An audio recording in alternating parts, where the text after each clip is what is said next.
ओडिशा रे प्रथम करी निमापड़ा तहसील रे उत्कर्ष ई सेवार शुभारंभ कले उपमुख्यमंत्री श्रीमती प्रभाती परिड़ा।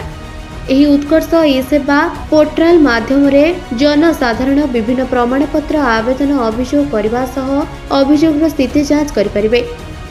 उपमुख्यमंत्री प्रभाती परिड़ा उत्कर्ष निमापड़ा मंच रे करिथिबा घोषणा अनुसार आज निमापड़ा तहसील रे उत्कर्ष ई सेवार शुभारंभ करिसेंती।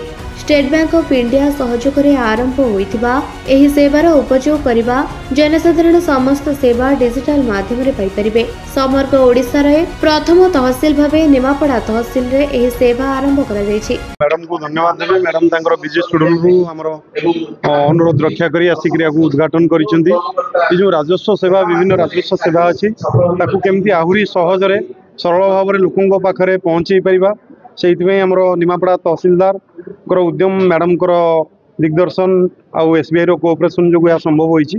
एई कियोस्क माध्यम रे लोक तांकर विभिन्न प्रकार हमरो राजस्व जो मिसलानियस सर्टिफिकेट हो इसी हो किंबा ग्रीवांस हो सबू एठी लॉन्च करि परिबे एवं तार स्टेटस भी जानि परिबे।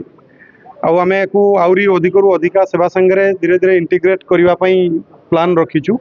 आगामी दिन में निश्चिंत भाव में भावुँ कहूँ जे एटा गोटे ऑनलाइन प्लेटफॉर्म जो प्लेटफॉर्म माध्यम गोटे सेल्फ सर्विस मोड रे सिटीजन माने आसिकी तहसील हो बा जेकोसी कार्यालय आगामी पदक्षेप स्वरूप जमती मोर सब्डिरेक्टर सार कहते जे एटा को नेक्स्ट स्टेप रे आमे अलग ऑफिस गुड़ा को केमती इंटीग्रेट करवा से उत्कर्ष ई सेवा ताकू आमे करने को चेष्टा करवा एवं सर्वोपरि मु माननीय उपमुख्यमंत्री मैडम धन्यवाद देवी एवं तांकर प्रचेष्टा तांकर दिग्दर्शन बल रे आज यही उत्कर्ष ई सेवा आज निमापड़ा तहसील ऑफिस रे उद्घाटन हुआ।